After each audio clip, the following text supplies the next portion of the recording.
The first pale light of morning crept over the horizon, spilling across the fields like a fragile promise. Dew clung to the cotton plants, each droplet trembling as if it already sensed the storm that was about to come. The plantation was quiet, the kind of quiet that lingers before the first horn calls the enslaved to labor. But inside one wooden cabin, the silence was heavy, unnatural, thick like the air before a summer storm. West Bogan sat on the edge of a rough-hewn bed, his broad shoulders bent forward, his hands gripping the handle of an axe.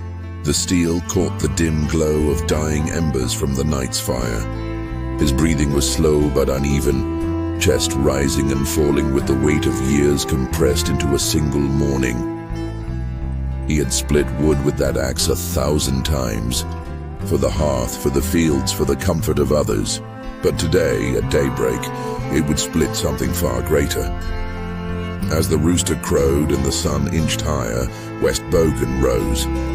His steps were steady, his decision set. Every scar on his body, every lash across his back, every humiliation whispered in the dark had led to this moment. By the time the world outside stirred, the sound that broke the morning would not be the horn or the overseer's shout. It would be the steel swing of defiance, echoing louder than chains.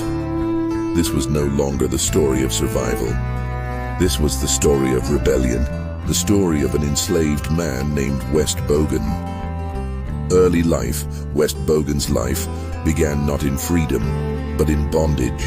He was born into a world where his first cry was less a celebration of life and more a notation in a master's ledger. To the white men who claimed ownership over him, he was not a son, not a child, not even a name. He was property. His mother, a woman remembered only in whispers, was said to have been sold when West was still young. Some said she was sent south, others that she died of fever. The truth dissolved into silence, as so many truths did under slavery's weight. His father was a shadow, perhaps another enslaved man broken into compliance, perhaps even the very master who claimed his life. West grew up with no clarity, only absence. As a boy, he was put to work almost as soon as he could walk. His earliest memories were not of toys or games, but of fields stretching endlessly, and hands raw from pulling weeds too stubborn for his small fingers. He learned quickly that childhood, as most knew it, was a luxury he would never have. His playground was the plantation. His lullabies were the cries of exhausted men and women returning each night to their cabins. The overseer's horn marked the rhythm of his life. At dawn the fields called. At dusk the cabins swallowed them back. In between was toil, hunger, and silence. Yet even as a child, West listened. Around dying fires, elders whispered stories, fragments of Africa remembered through song, coded hymns that spoke of deliverance, rumors of a place called freedom. He did not understand fully, but he clung to the sounds, the hope tucked between words. They became seeds in his heart, waiting for a day to grow. Upbringing and struggles. By the time he reached manhood, West Bogan had the body of a laborer sculpted by endless fields. His hands were thick with calluses, his back a canvas of scars carved by the overseer's whip, but his spirit, though battered, had not yet been broken. His days followed a pattern carved into him like ruts in a road. Wake before dawn, work until exhaustion blurred the horizon, sleep briefly only to rise again. Food was meager, cornmeal, scraps of meat, sometimes nothing at all. Hunger gnawed at his belly as consistently as the overseer's commands gnawed at his dignity. What weighed heavier than hunger or fatigue was humiliation. Enslaved men like West were forced to endure insults spat at them daily, words meant to strip them of personhood. Beast, savage, less than human. These were not just words, they were shackles, invisible chains meant to burrow into the soul. West learned the art of silence. He kept his eyes lowered when Carter, the master, passed. He swallowed anger when overseers mocked him. He endured, not because he accepted, but because survival demanded it. Silence was his shield, his disguise, but silence is not emptiness. Silence carries memory. Every strike of the whip, every insult, every moment stolen. All of it lived inside West like embers buried in ash. Quiet, but waiting. The oppressive environment, the plantation itself, was a machine of cruelty. It thrived on labor extracted from suffering. Cotton fields stretched wide, swallowing men and women under a sun that gave no mercy. Overseers on horseback patrolled like vultures, their whips ready to lash out at the smallest stumble. Cabins for the enslaved were little more than wooden shacks, walls so thin that winter winds sliced through like knives. Inside, families huddled close, rationing warmth the same way they rationed hope. Privacy was non-existent. Even love was policed. Marriages unrecognized, children torn away to be sold like livestock. Every aspect of life was controlled. Work, sleep, food, even prayer. Fear was the currency that held the system together. Overseers ensured that no one forgot their place, and the master reminded them with every passing glance that they were property, not people. Yet beneath the oppression, life persisted. At night, songs floated through the quarters, hymns carrying messages too dangerous to speak aloud. Mothers whispered stories to children, planting fragments of pride in soil where dignity was meant to die. Men like West sat in silence, listening, their spirits simmering. For West Bogan, survival was not just physical, it was emotional, spiritual. He carried within him the weight of silence, but also the memory of something greater, seeds of defiance. Even in his youth, there were glimpses of what lay ahead. When Carter struck him for dropping a basket, West clenched his fists so tight blood welled from his palms. When an overseer mocked his strength, he bit his tongue until it nearly bled. Each act of silence was not surrender, it was storage. Every indignity, every bruise, every stolen choice West tucked away. His endurance was not weakness. It was gathering strength, strength that one day would find its outlet. The elders often said, "Chains can bend a man, but they cannot extinguish the fire inside him." For West Bogan, that fire smoldered, unseen but alive. And as dawns turned to seasons, and seasons turned to years, the fire only grew hotter. Closing of Part 1. West Bogan's early life was a map written in pain. His childhood stolen, his manhood marked by toil, his dignity constantly under assault. Yet beneath it all, the quiet storm gathered. Every lash across his back was not an erasure, but an engraving. Every insult was not a silencing, but a seed. Every humiliation did not destroy him, it built him. And as the sun rose, as fields shimmered under morning dew, the world around him believed he was broken. But inside, West Bogan was waiting. Waiting for the moment when silence would no longer be survival, when silence would shatter into defiance, when daybreak would bring not just labor, but freedom in the form of a blade. The axe was coming, but before it fell, the story of the master. The name that haunted West Bogan's life was Carter. To the world outside, Carter was a planter, a landowner, a man of means who walked with polished boots and spoke with the authority of wealth. But inside the boundaries of his plantation, Carter was more than a man. He was law, he was punishment, he was power incarnate, and he wielded that power with cruelty sharpened like a blade. Carter believed the land was his kingdom, and every living soul upon it his property. His word was final, unquestionable. His presence carried a weight that bent spines and lowered eyes. To the enslaved, he was not simply master, he was tormentor. A constant reminder that freedom was a luxury they would never taste. He moved through the fields like a shadow cast too large. his eyes scanning not with care but with suspicion. Every stumble, every pause, every moment of faltering was met with his wrath. He had overseers to enforce his will, but Carter relished taking part in punishment himself. To him, discipline was not just necessity, it was spectacle. The whip. There are scars that mark the body, and then there are scars that mark the soul. Carter gave both. The whip was his chosen instrument, leather braided tight, its tip biting like fire when it struck flesh. Carter wielded it not only for correction but for domination. He wanted the people in his grasp to know fear before his hand even rose.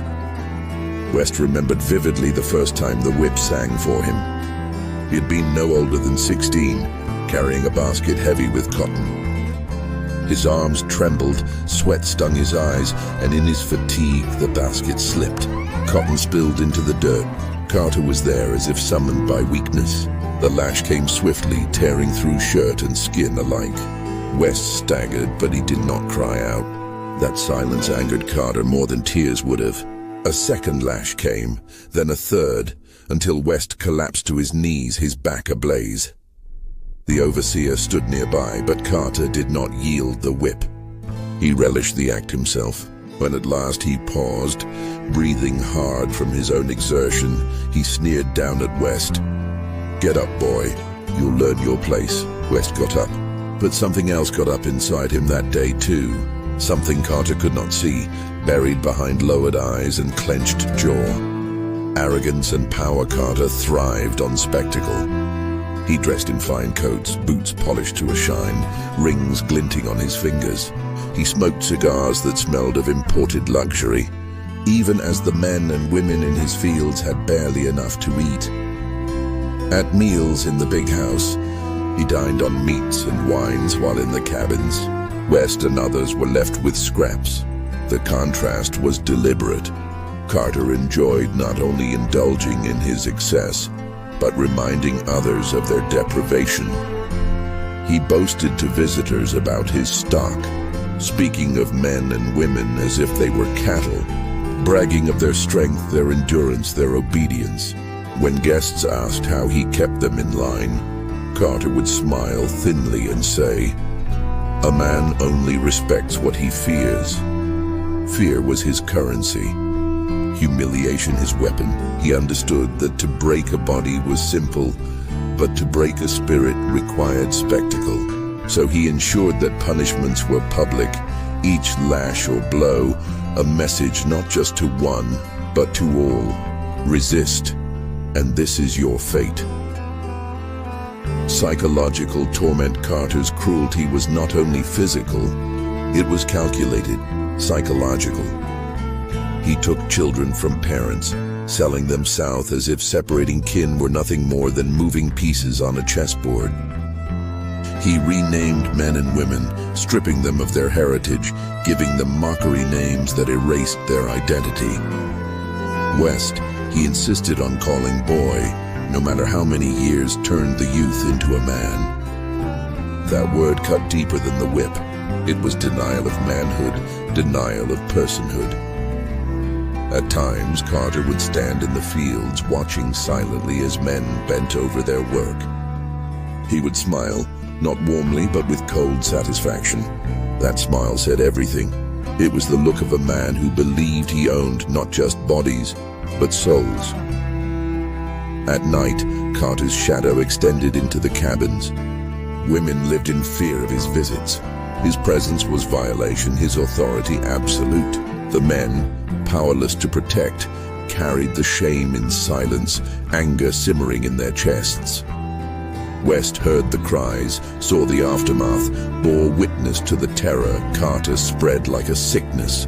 And though silence bound his lips, the fire in him roared louder. West Bogan's private torments. Carter seemed to reserve special disdain for West. Perhaps it was West's stature, tall, broad-shouldered, a body strong from years in the fields. Perhaps it was the silence he carried, a silence that Carter could not pierce. Again and again, Carter singled him out. If the work was not fast enough, West was blamed. If spirits in the quarters lifted too high, Carter looked to West as if laughter itself were rebellion. Once, when a visiting planter praised West's strength, Carter's pride curdled into cruelty. That night he summoned West to the yard. With overseers watching, he ordered him to strip off his shirt. "Let's see how strong you are against this," Carter sneered, brandishing the whip. The lashes fell one after another until flesh split. But West did not cry out. His silence became defiance, and Carter's rage only deepened. When the overseer suggested enough had been done, Carter snapped, "I'll decide when enough is enough." He lashed until his arm tired, until his rage burned itself out. Only then did he leave West, bloodied but unbroken. The next morning, West was sent back to the fields, wounds raw under the sun. His body bore pain, but his spirit bore memory. Carter's world. The plantation was Carter's kingdom, but it was also his prison. His wealth and status depended entirely on domination. Without cruelty, his authority would wither. Without fear, the machine he commanded would collapse, so he doubled down. Every rumor of rebellion was crushed swiftly. Every whisper of escape was silenced with punishment. Carter lived with an edge of paranoia, knowing that the very men and women he enslaved might one day turn against him. And so, he clung tighter, whipped harder, controlled more fiercely. He believed his violence secured his power. He did not see that with every lash, every humiliation, he was not killing defiance. He was feeding it. The fire inside West Bogan. Carter's cruelty was a daily storm. But storms do not only destroy, they also shape. Each act of torment carved into West not weakness, but resolve. He endured the lash, but inside he remembered. He bowed his head, but inside he watched. He stayed silent, but inside he planned. Every insult Carter spat at him, every scar Carter left on his back, every humiliation inflicted on his people, it all built towards a single truth. No man, no matter how powerful, no matter how cruel, could own another forever. Closing of Part 2. Carter believed himself untouchable, a master with dominion written into law and enforced with fear. He saw West Bogan as property, a strong back to labor, a body to punish, a soul to crush. But cruelty breeds consequence. Carter's arrogance blinded him to the truth simmering just beyond his sight. West Bogan was not broken. He was not defeated. He was waiting. Every lash of the whip, every stolen name, every night of terror. Carter thought these secured his power. In truth, they were the very sparks that lit the fire. And as dawns continued to break over the plantation, the storm inside West Bogan grew closer to eruption. The master had made his world a kingdom of cruelty. But kingdoms fall, and this one would fall to an axe at daybreak. A life of chains night fell heavy on the cabins, the moonlight slicing through gaps in the wooden walls. The air inside was thick with fatigue, bodies collapsed onto rough bedding, bones aching from hours bent beneath the sun. But for West Bogan, sleep rarely came. Pain burned too sharply across his back. Memory roared too loudly in his mind. By day he bent, hands raw from plucking cotton, his shirt clinging with sweat and blood. By night he listened, to the muffled cries of mothers clutching their children, to the silence of men staring into the fire, their eyes glazed with exhaustion. Silence was safety, but silence was also suffocation. Each day blurred into the next, a relentless rhythm of labor and lash. Yet inside West something stirred, restless, relentless. The chains bound his body, but they could not bind the ember smoldering in his chest. The weight of humiliation, cruelty was not only in the whip. It was in the small, deliberate degradations Carter inflicted like poison. West recalled one bitter winter morning. Frost clung to the fields, breath visible in the air. Carter gathered the enslaved before the big house, dressed in a fur-lined coat, boots gleaming. He paced before them like a general before his army. "Look at you," he sneered. "Weak, pitiful. You wouldn't last a day without me." He called West forward. In front of the others, he forced him to kneel, pressing his boot against his shoulder. Guests laughed, overseers smirked, and Carter's pride swelled in their amusement. West knelt, jaw clenched, eyes lowered. But inside, shame boiled into fury. That laughter echoed long after the crowd dispersed, lingering like a wound more painful than the whip. Humiliation, repeated again and again, carved scars no one could see. And yet, those scars became fuel. Memories that wouldn't fade. West's nights were haunted by visions. The cries of a woman dragged from the cabins, the silence that followed when her child was taken south, never to return, the smell of blood after a whipping, the laughter of men who treated suffering as entertainment. Each memory was a stone, heavy in his chest. Each scar a page in a book, written without his consent. But memory can wound, and it can warn. For West, those memories were not just pain. They were reminders. They whispered to him, never forget, never forgive. The spark of resistance. There were whispers in the quarters, soft as wind through the fields. Whispers of escape, of uprisings, of men who fled north to freedom. Some whispered of Harriet Tubman, of the Underground Railroad, though none had seen it with their own eyes. West listened, silent as always. He did not speak of freedom, not aloud, but inside the idea grew, wild and untamed. Freedom. The word itself felt dangerous. At first it was a dream, too fragile to hold. Then it became a hunger, gnawing at him with every insult Carter spat, every lash that tore his flesh. Finally it became something else, an inevitability, breaking points. A man can endure much. But every man has a breaking point. For West, the cracks began to show in small moments. One evening, as he carried water across the yard, Carter shoved him without cause. West stumbled, the bucket spilling over his legs. Laughter followed. Something inside him snapped. His hand tightened on the bucket's handle until his knuckles whitened. For a flicker of a moment, he imagined swinging it upward, striking Carter across the face. The vision startled him. He lowered his gaze, forced his body back into submission. But the thought lingered. Another day, West watched as Carter lashed a boy, barely 12, for moving too slowly.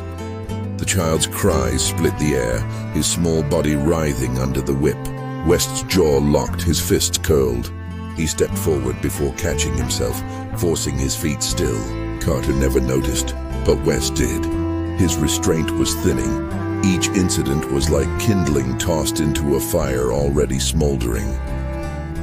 Inner conflict. West wrestled with himself. To act meant certain death. He knew this.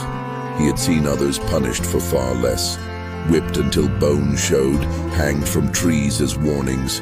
But to do nothing meant death of another kind. A slow, silent death that stripped away every trace of dignity until nothing remained but submission. Which was worse? To die fighting or to live kneeling? That question haunted him. It carved itself into his dreams, followed him into the fields, pressed against his chest with every breath. The first glimpse of the axe, it was winter when West first noticed it. The axe resting by the woodpile behind the kitchen. The handle worn smooth from use, the blade glinting faintly even in the dim light. It was nothing extraordinary, a tool like many others. But when West's eyes lingered on it, he felt something shift. Tools built homes. Tools split wood, but tools could also change destiny. He tore his gaze away, afraid of his own thoughts. Yet the image stuck. Night after night he dreamed of the axe, its weight in his hand, its arc through the air, the silence that would follow. It was only a thought. But thoughts have power, and this one rooted deep. Whispers of rebellion around the fires at night. Some of the younger men whispered more boldly. They spoke of rising up, of taking arms, of fighting back. Most silenced them quickly, fearful of overseers' ears. "Quiet," the elders hissed. "Such talk will get us killed." But West heard, and though he said nothing, the whispers echoed within him. They mingled with his own thoughts, feeding them. He was not alone. The desire for defiance lived in others too, Carter's escalating cruelty. Perhaps Carter sensed it, the shift, however small. His punishments grew harsher, his suspicions sharper. He accused men of laziness, women of insolence, children of disobedience. West, more than anyone, felt the brunt. Carter's hatred seemed sharpened just for him. He struck harder, insulted more cruelly, sought out every chance to remind him of his place. But Carter's arrogance blinded him. He mistook silence for defeat. He could not see that each blow was not breaking West, but forging him, the moment of decision. The final turning point came on a bitter morning. Frost clung to the fields, the ground hard beneath their feet. West had dropped a tool, an accident born of numb fingers. Carter was upon him instantly, rage spilling over like fire. He struck West across the face, the blow sending him staggering. He spat words like venom. "You're nothing. You'll never be nothing. You're mine until you die." Blood ran down West's cheek. His vision blurred. But in that moment, clarity struck sharper than any lash. He would not die Carter's possession. He would not kneel one day longer. That night, as he lay awake on the cabin floor, West's eyes burned in the dark. West Bogan's life had been a cycle of pain, humiliation, and silence. But silence cannot last forever. The whip had scarred his back, the insults had scarred his soul, and the memories had scarred his heart. Yet all of it led here to the edge of defiance. Carter believed he had broken West. In truth, he had awakened him. Every humiliation had pushed West closer. Every scar was a step toward destiny. And now, destiny stood waiting at the woodpile, its blade gleaming in the moonlight. The question was no longer if West would act. The question was when, and the answer would come with the dawn. The night before, the plantation lay silent under the weight of a winter night. Frost painted the ground, the cabins huddled together like weary bodies bracing against the cold. Inside one of them, West Bogan sat awake. The fire in the hearth had burned low, its embers glowing faintly. Around him, others slept, their breaths rising and falling in weary rhythm. But West's eyes were open, fixed on the ceiling where moonlight slipped through cracks in the wood. The axe haunted his thoughts. He could almost feel its weight in his hand, the roughness of the handle, the cold steel of its edge. He could almost hear the sound it would make when swung. Fear twisted in his stomach, not fear of death. He had lived close to death for years. No, this was different. This was the fear of stepping beyond silence, of becoming the thing Carter had never imagined him to be, a man who chose his own fate. His hand clenched into a fist. He remembered Carter's voice, dripping with contempt. "You're mine until you die." Not anymore. Dawn's first light, the horn had not yet sounded when West rose. The air was sharp with cold, biting at his skin as he stepped outside. The fields stretched dark and endless, mist curling low across the ground. In the distance, the big house loomed against the pale horizon, its windows dark, its frame a silhouette of power. West's eyes fixed on it, steady, unblinking. He walked toward the kitchen yard, each step deliberate. The world was hushed as if holding its breath. Even the birds had not yet stirred. By the woodpile, the axe waited. He reached for it, his hand steady now. The handle fit his grip, as if it had been waiting all along. He lifted it, feeling its weight settle into his bones. The blade caught the faint glow of dawn, gleaming like a signal. Inside the kitchen, Carter's mornings always began the same. He entered the kitchen expecting his breakfast. Coffee steaming, bread warm, eggs fried. To him, routine was proof of control. That morning was no different. His boots struck the wooden floor with their usual rhythm of arrogance. He muttered about the cold, about the laziness of the workers, about the endless incompetence of those beneath him. He did not notice West at first. He did not see the way he stood taller, the way his hands did not tremble. He only saw what he always saw: property. "Move faster, boy," Carter snapped, his voice slicing the air. "Or I'll—" The words never finished. The strike time seemed to slow. The kitchen held its breath. West raised the axe, every muscle coiled with years of fury, years of scars, years of silence. The blade flashed in the dim light. Steel met flesh. The sound was not just the thud of impact. It was the sound of history cracking, the sound of chains snapping. Carter's arrogance shattered in an instant, his eyes wide with disbelief. For the first time, he looked at West not as property, not as boy, but as man, as force, as reckoning. A second strike followed, then silence. Carter collapsed, his body crumpling to the floor, the echo of his fall louder than all his years of cruelty. The kitchen smelled of iron, heavy and raw. The axe slipped from West's hands, clattering to the boards. His chest heaved, breath ragged, but his eyes burned steady. It was done. The silence. After, for years, Carter's voice had filled every corner of the plantation. His insults, his orders, his laughter. But now, there was silence. It was not an empty silence. It was a silence heavy with freedom.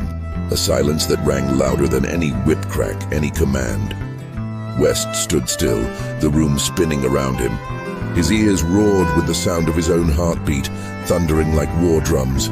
His hands shook, not with fear, but with release. He looked down at Carter's body, the master who had thought himself invincible. Gone. Brought down not by army or rebellion, but by one man who chose not to endure another dawn. West lifted his face, inhaled deeply. The air tasted different, cleaner, sharper, alive. For the first time in his life, he had acted not out of obedience, but out of choice. The scream, the sound tore from his throat before he could stop it.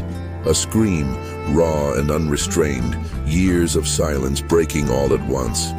It was not the scream of fear. It was not the scream of pain. It was the scream of defiance, of release, of humanity restored. The cry echoed through the yard, startling birds into flight, pulling heads from pillows in the cabins. Men and women lifted their eyes, hearing the impossible. Some gasped, some wept, others whispered prayers. The master was dead.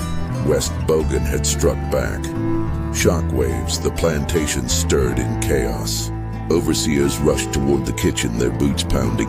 Whispers flew through the cabins, fear and awe mingling in equal measure.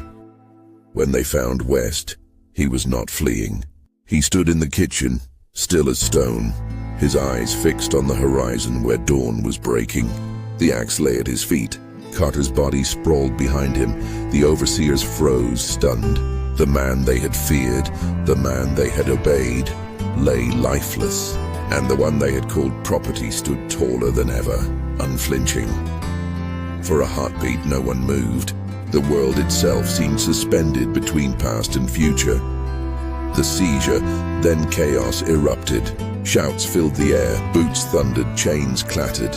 West was seized, bound in iron, dragged from the kitchen into the yard, but though his wrists were shackled, his spirit was unbound. He did not resist. He did not plead. He walked steadily, head high, eyes unyielding. Those who watched saw not a man defeated, but a man transformed. Closing of Part 4. The final act had been written in steel and silence. Carter, the master of cruelty, had fallen at the hands of the man he thought broken. West Bogan had chosen his moment. At daybreak, with the axe in his hand, he rewrote the story of his life. The aftermath would be swift, brutal, and inevitable. The law would not spare him, but in that kitchen, in that instant, he had done what no lash could undo, what no chain could erase. He had reclaimed his humanity, and though dawn spilled golden across the fields, it was not the sun alone that broke the darkness. It was West Bogan, the enslaved man who killed his subjugator with an axe at daybreak. The shackled march, the morning after the killing, the plantation buzzed with an energy it had never known before. Overseers shouted louder than ever, though their voices trembled beneath their rage. Horses were saddled, rifles cocked, chains fastened, and at the center of it all, West Bogan walked with iron shackles biting his wrists. His head was unbowed, his stride steady. He did not resist when they dragged him toward the wagon that would carry him to town. Some of the enslaved stood in silence, watching him pass. Their eyes glistened, not with fear, not with pity, but with something deeper. For in that man, in that march, they saw a defiance they themselves had carried in silence all their lives. For a brief, dangerous moment, they allowed themselves to hope. The town's reaction news traveled fast. By the time the wagon rattled down the dirt road into town, whispers had already taken root. The master's been killed at dawn with an axe. They say the boy did it. That one, West. Faces peered from behind shutters, from storefronts, from alleys. Some sneered in disgust, others stared in awe. Mothers clutched their children tighter. Men shook their heads as though the world itself had tilted. For the white townsfolk, it was terror cloaked as outrage. If one enslaved man could do this, what might the others be dreaming in the dark? For the enslaved who heard the whispers, it was a secret prayer answered. A man had risen. A master had fallen. The courtroom, the trial was swift, brutal, inevitable. Justice in that time was not justice, it was theater. A performance staged to reassure the powerful that the world still belonged to them. The courtroom reeked of wood polish and sweat. West was dragged to the stand, chains rattling, the gavel striking like thunder. The judge, a man swollen with self-importance, barely looked at him. The jury, white landowners with calloused hands and calculating eyes, had already written the ending. The prosecutor spat venom, painting West as a monster, a beast ungrateful for the care of his master. "He bit the hand that fed him," the man thundered. "If we do not punish this savagery, what message does it send? That any slave might rise up, that we are not safe in our beds." West did not speak. He stood silent, chains glinting under the oil lamps. When asked if he had anything to say, he lifted his head, eyes burning steady. "I was never his," West said simply. The words rippled through the courtroom. Silence followed. Stunned, scandalized silence. The judge banged his gavel, voice trembling with fury. Guilty. Death. The verdict was written before the trial began. The gallows, the day of the execution, arrived with skies heavy and gray. A wooden scaffold had been erected in the town square, its noose swaying in the wind. Crowds gathered, drawn by fear, curiosity, hunger for spectacle. They marched West forward, guards gripping his arms, though he did not resist. His steps were measured, his gaze steady. He did not bow his head. Some in the crowd jeered, shouting curses. Others stared in silence, unable to look away. Among them were enslaved men and women brought in chains to witness the warning. But what they saw was not warning. It was courage. West mounted the steps, the rope brushing against his neck. A hush fell over the square. He turned his eyes toward the crowd. His voice, low but firm, carried further than anyone expected. "You can take this body," he said, "but not my soul. That was never yours to claim. The platform creaked, the trapdoor fell, the body hung. But the silence that followed was not victory for the oppressors. It was the silence of something larger, something they could not control, taking root. The aftermath on the plantation, back on the Carter plantation, fear and fury ruled the white overseers. Whips cracked harder, punishments grew crueler. They thought that by tightening chains, they could erase what West had done. But among the enslaved, a quiet fire burned. They whispered his name in the dark, carried it like a secret hymn. Some spoke of him as a martyr, others as a hero. Mothers told their children of the man who had stood tall at dawn, who had reminded them that even chains could not kill the spirit. And though fear still bound their bodies, something inside them had shifted forever. Whispers spreading beyond. The story spread beyond the plantation, carried by traders, by travelers, by whispers between quarters on distant fields. Each retelling twisted and grew, but at its heart remained the same. West Bogan, enslaved man, had killed his master with an axe at daybreak. For some, it was a tale of terror. For others, it was a spark. Across the South, the story joined countless others, rebellions, escapes, defiances, that the powerful tried to bury but could never kill. Every whisper made him larger than life. The legacy history books would not honor West Bogan. To the world of power, he was a criminal, a murderer, a savage. But in the hearts of the oppressed, he became something else. He was proof that even the most beaten, the most humiliated could still rise. Proof that silence could break, that chains could shatter. Proof that courage could bloom in the darkest soil. And though his name might fade from official records, it lived on in stories told by firelight, in the quiet prayers of those who dreamed of freedom, in the unspoken knowledge passed from one generation to the next. West Bogan had become more than man. He had become symbol, closing outro, documentary style. The camera would linger on the empty fields of the Carter plantation, the frost melting under the rising sun. The screen would fade to the silhouette of an axe against dawn. A voice would rise, low and steady, documentary solemnity wrapping each word. At daybreak, in a kitchen stained with cruelty, West Bogan chose defiance over silence. His life ended in chains, but his act broke more than his master's body. It cracked the illusion of invincibility that held slavery in place. For every lash, every humiliation, he answered with a single strike that echoed far beyond the Carter plantation.